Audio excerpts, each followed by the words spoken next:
We always share things and sometimes fight over someone getting more or less.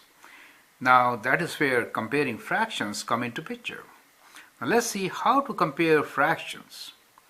Well, to compare fractions, the basic rule is that we should have common denominator. And I think you understand what a denominator is. The number on the top is the numerator and the number below the line is called denominator, right? So if we have common denominator, we can easily compare, correct? If we don't have common denominator, then it's kind of a guess. It's very difficult to compare. So the rule here is to make common denominator and then compare the numerators.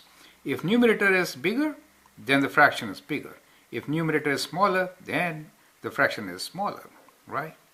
So here the question is, compare the given fractions, write greater than, this sign is for greater than, and this is for less than, and equal to, for equal to, wherever the case is, right?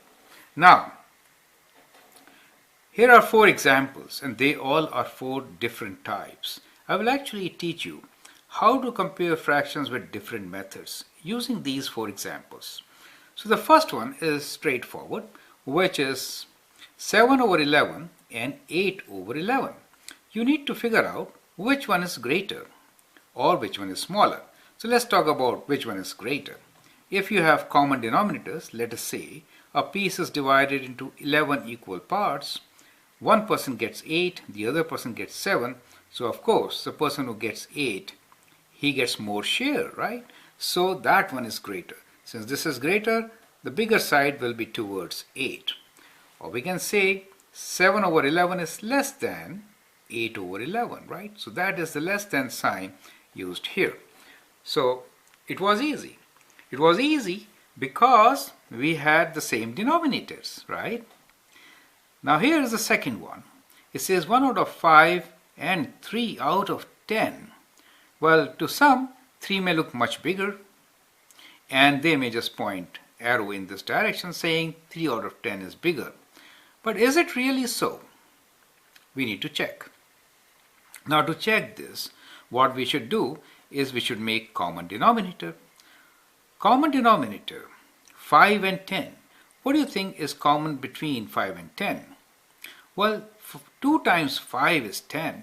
So if I multiply this and make denominator as 10, then I can make common denominator and compare. But multiply by what number? How do you decide on that? Well, 5 times 2 is 10. That seems logical. So let's multiply both numerator and denominator by 2 and see what do we get. Well, if I multiply both numerator and denominator by 2, then I get this fraction as 2 over 10. Well, now we can compare. We have the same denominator, right? 3 out of 10. Correct. I think your guess was right. 3 is bigger than 2. Now they have common denominator also. And so I can say 3 over 10 is greater than 1 over 5. Now I compared these. How can I say that 3 over 10 is greater than 1 over 5? After all, 2 over 10 is equivalent to 1 over 5. They are equal fractions. They are equal since we multiplied both numerator and denominator by same number. When you multiply numerator and denominator by same number, you get equivalent fractions. So once you get equivalent fractions with same denominator, you can directly compare, right? Okay, so now you know the trick. Let's apply it here. What should you do? To compare these two fractions, we have 2 over 3 and 5 over 6. Which one is greater? How do we know?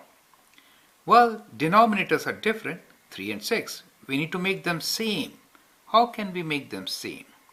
6 is a multiple of 3. 3 times 2 is 6. So let's multiply this by 2 and see what do we get. If you multiply both by 2, for 2 over 3, we get 4 over 6. Yes, now they have same denominator. And so we can compare them, right? 4 over 6 and 5 over 6. So which one is greater? You guessed it, 5 over 6 is perfectly much bigger than 4 over 6, right? 5 is bigger number than 4 and they have same denominator as 6. Now the last one is kind of tricky. Now it is 2 over 3 and 3 over 5. How do you get 5 from 3? 3 times 2 is 6. You don't get it directly. Now what to do in this case? Now in this case, to get the common denominator, we find their common multiple. Since both are prime numbers, well, what we can do is multiply them together. If I multiply 5 with 3 or 3 with 5, what do I get? 15 in both cases, right? So in such cases, we try to make them equivalent fractions by multiplying or cross multiplying with their respective denominators, right? So what we will do here is multiply 2 over 3 by 5 and 3 over 5 by 3, okay? See what do you get. 5 times 2 is 10 and 5 times 3 is 15. So we get 10 over 15. In this case, 3 times 3 is 9 and 3 times 5 is 15. So we get 9 over 15. Now, which one is greater?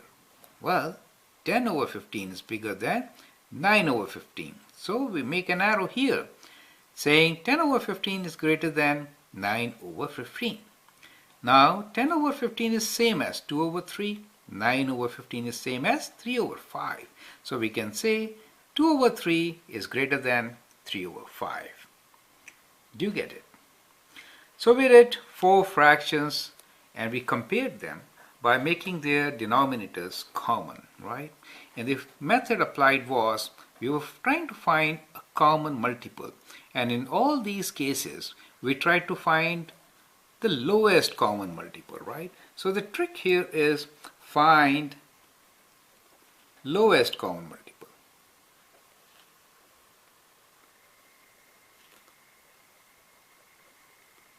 Once you find lowest common multiple, then multiply by a number so that you get equivalent fractions.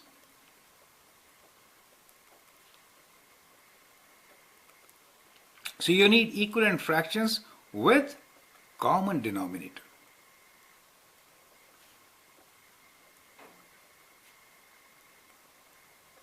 Right? So the steps are find lowest common multiple and then make them as equivalent fractions with common denominator, and then it's easy to compare, right? Bigger number in the numerator results into a bigger fraction. Then compare numerators.